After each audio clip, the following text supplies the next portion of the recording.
Eu vou começar com o Milor Fernandes, outro cronista. Viva o Brasil, onde o ano inteiro é 1º de abril. E aí, existe ou não existe um Brasil brasileiro? Ou isso também, dentro do ano inteiro, é 1º de abril? Bom, eis a grande questão, né? E eu gostaria de lembrar de um grande livro do Darcy Ribeiro, o último que ele escreveu antes de morrer, no final do século passado, que se chama O Povo Brasileiro. E nessa obra, exatamente, a gente não combinou, tá, pessoal? Foi pura Não combinou. coincidência. E o que ele vai mostrar é que o Brasil é riquíssimo, primeiro, de regionalismos, né? Tal como o Brasil está construído hoje, né? Então, você tem uma cultura no sul, uma cultura sertaneja, né? Que acaba envolvendo o estado de vocês, querendo ou não, Goiás.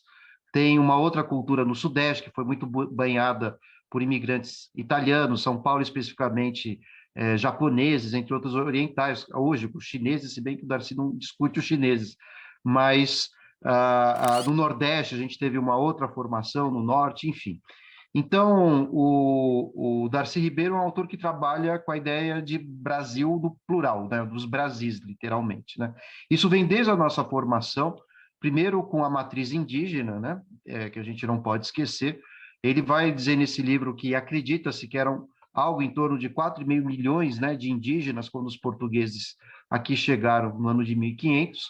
E, além disso, a gente tem várias matrizes étnicas africanas, que, como a gente bem sabe, eram, claro, diversas, essas matrizes, mas, ao mesmo tempo, elas foram dilaceradas pelo colonialismo, pelas senzalas, sendo que muitos desses povos não falavam a mesma língua, não tinham as mesmas crenças, e, apesar disso, dentro das senzalas, reconstituíram uma cultura, né? Seja através da linguagem, através das crenças, profundamente sincrética, né? Mas a matriz principal é da cultura iorubá, né? Africana. E, além disso, a gente tem as matrizes europeias. Primeiro, claro, aqui se sobressaiu a portuguesa, que foram nossos colonizadores, mas nós também tivemos o Nordeste, né? Em Recife, especificamente holandeses, franceses também, a gente não pode esquecer, antes dos portugueses, de fato, começarem a colonização no Brasil, a região do Rio de Janeiro, por exemplo, era tomada, né, pelos franceses, né, era a famosa França Antártica, né, era mais ou menos esse nome que era dado, né, salvo engano era esse. Bom, mas aí o que isso significa, né? O Darcy Ribeiro, nessa obra, O Povo Brasileiro, ele vai tentar mostrar para a gente que essa questão da brasilidade é uma invenção, né? Ela é forjada de certa forma. E aí eu remeteria a outros textos que vão tratar disso, mas primeiro eu queria contextualizar mundo afora, né? O que se entende como um povo? O que constitui uma nação? Esse é um debate muito profundo dentro da ciência política. Geralmente, a maioria dos países, quando eles se constituíram enquanto estados-nação, ou seja, é um território com uma nação, um povo. Primeiro veio o povo, depois a nação. Aliás, depois o Estado. Né? Então, esse é um ponto interessante. Vejam o caso dos israelenses. Né? Foi um Estado criado em 1948, dadas as polêmicas de como foram criados, né, dentro de uma ONU, não respeitaram a voz dos países árabes também, mas o fato é que o povo judeu ele existe desde a antiguidade. E por uma necessidade histórica, este povo que se identifica por uma religião, uma língua, eles reivindicaram um território específico, né, que hoje é o Estado de Israel. Bom, a França é a mesma história, né? Durante fins da Idade Média, havia o mesmo idioma, no caso, um francês, ainda que mais arcaico em relação ao que a gente tem hoje, mas as pessoas vão se identificando por esses elementos. E é isso que dá origem a um Estado, né? Então, a maioria dos cientistas políticos brasileiros, entre eles o José Murilo de Carvalho, que é um autor bem interessante, ele tem um livro sobre a cidadania no Brasil, e ele vai dizer que o Estado ele foi forjado, né? Mais ou menos por esse caminho ele vai dizer isso, né? Porque a gente não tinha uma nação com esse sentimento, né, de nacionalidade, somos brasileiros, então no Brasil a história foi diferente. O Estado forjou um povo e não um povo criou um Estado, né? Isso porque a gente tem várias matrizes culturais, etc. Então veja que, por exemplo, aqui no Brasil, a questão do racismo, ela não é étnica, ela o problema de cor de pele. Né? Então, por exemplo, a gente pode comparar entre as próprias nações africanas existem preconceitos entre uma etnia e outra, né?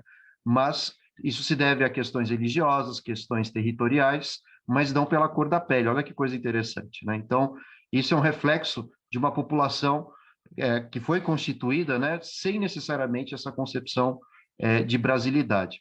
E aí tem um outro texto que eu gosto bastante também, que vai discutir a formação dessa brasilidade, que é do Alfredo Boff, né? Acho que Bossi, perdão, o professor Carlos André deve conhecer bem.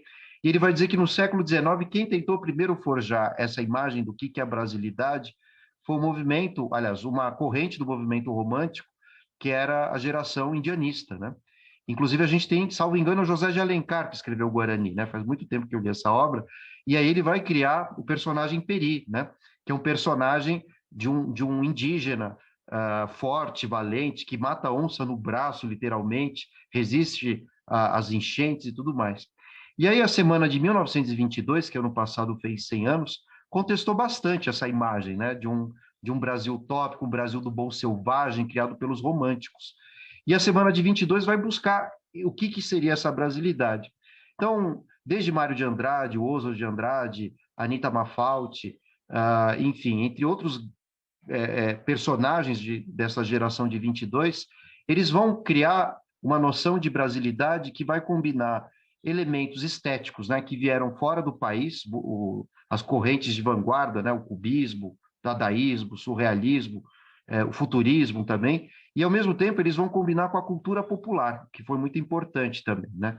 Então, quando a gente lê Macunaíma, por exemplo, a ideia é mostrar que essa brasilidade ela se constituiu com aspectos modernizantes, como a cidade de São Paulo, né, no início do século XX, década de 20 em diante, principalmente, mas também com traços arcaicos, rurais, indígenas, né? Então, o Mário de Andrade buscou combinar a cultura erudita, a cultura popular, mostrando, então, que quando ele tenta definir, então, essa brasilidade, ele vai escrever Macunaíma, que é um herói sem nenhum caráter, né? O que ele tenta mostrar que, de alguma forma, não há uma matriz, né, de nação, como a gente estava discutindo em outros casos de outros países, principalmente os europeus, né, as culturas africanas, também asiáticas. O Oswald de Andrade, por sua vez, quando escreveu o Manifesto Antropofágico, ele tentava mostrar que nós somos uma miscelânea, né, uma grande mistura de elementos culturais, né? Então, houve a predominância, né, de certa forma, dessa geração de 22, que inclusive ressoa no Sérgio Buarque de Holanda, que era muito menino, participou com 16 anos da Semana de 22, ninguém lembra disso quase, né, mas ele participou muito timidamente, também era um jovem, ainda adolescente, e isso influenciou muito o pensamento dele. Quando ele escreve Raízes do Brasil, ele tenta mostrar confluências culturais, portuguesas, africanas, indígenas e tudo mais. A resposta é longa, né? A questão é difícil, Resposta mas, linda, resposta linda. E mas se me permite, professor Nicola, eu vou. A sua resposta é tão profunda, tão extraordinária, que eu fico aqui vibrando, assim. Particularmente, é muita informação interessante, e se me permite, eu vou fazer algumas observações para os colegas daquilo que, de maneira tão profunda, o professor Nicola falou. Eu sempre ouvindo o professor Nicola na Casa de Saber, né, sempre admirando o professor Nicola no YouTube. Estava aqui pensando agora, enquanto estava falando, professor Nicoli, como para nós é uma honra tê-lo aqui junto conosco. É muita honra mesmo.